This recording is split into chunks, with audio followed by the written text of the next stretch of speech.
اعوذ باللہ من الشیطان الرجیم، بسم اللہ الرحمن الرحیم۔ ناظرین السلام علیکم۔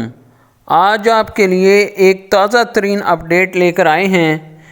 وزیر اعظم پاکستان عمران خان نے غریبوں، مزدوروں اور دہاڑی دار پردیسیوں کے لیے احساس پروگرام کی چھتری تلے وہ اعلان کر دیا جو پاکستان کی 74 سالہ تاریخ میں آج تک نہ کوئی وزیر اعظم، نہ کوئی صدر اور نہ کوئی آرمی چیف کر سکا۔ محترم ناظرین، وزیر اعظم پاکستان کے اس کارنامے کی تمام تفصیلات سے آپ کو آگاہ کرتے ہیں۔ اس سے پہلے چینل پر آنے والے تمام دوستوں کو خوش آمدید کہتے ہیں اور گزارش کرتے ہیں کہ چینل کو سبسکرائب کر کے گھنٹی کا بٹن ضرور دبائیں تاکہ ہر نئی آنے والی اپڈیٹ کا نوٹیفیکیشن آپ کو سب سے پہلے مل سکے۔ بڑھتے ہیں ویڈیو کی جانب اور آپ کو بتاتے ہیں کہ وزیر اعظم عمران خان نے کہا ہے کہ میں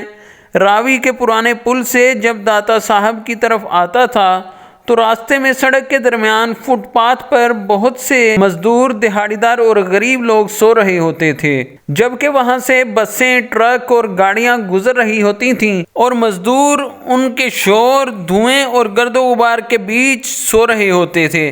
کبھی کسی نے اس غریب اور محنت کش طبقے کا خیال نہیں کیا،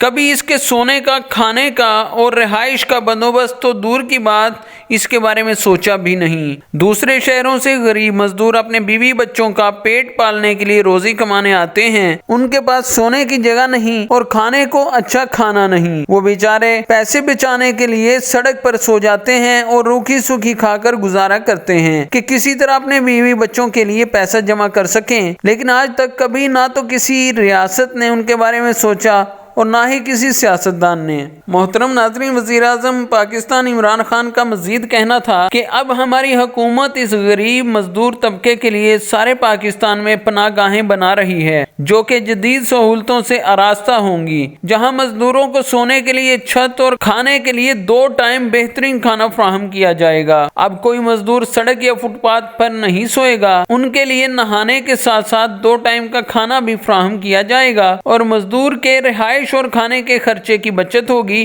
جو وہ اپنے بیوی بچوں کو بھیج سکے گا۔ محترم ناظرین، حکومت پاکستان کی جانب سے پاکستان کی تاریخ میں پہلی بار مزدوروں کو یہ پروٹوکول دیا جا رہا ہے جو آج سے پہلے کبھی نہیں ہو سکا۔ اس حکومت کا یہ کارنامہ ہے کہ اب ریاست پاکستانیوں کے لیے ماں کا کردار ادا کر رہی ہے۔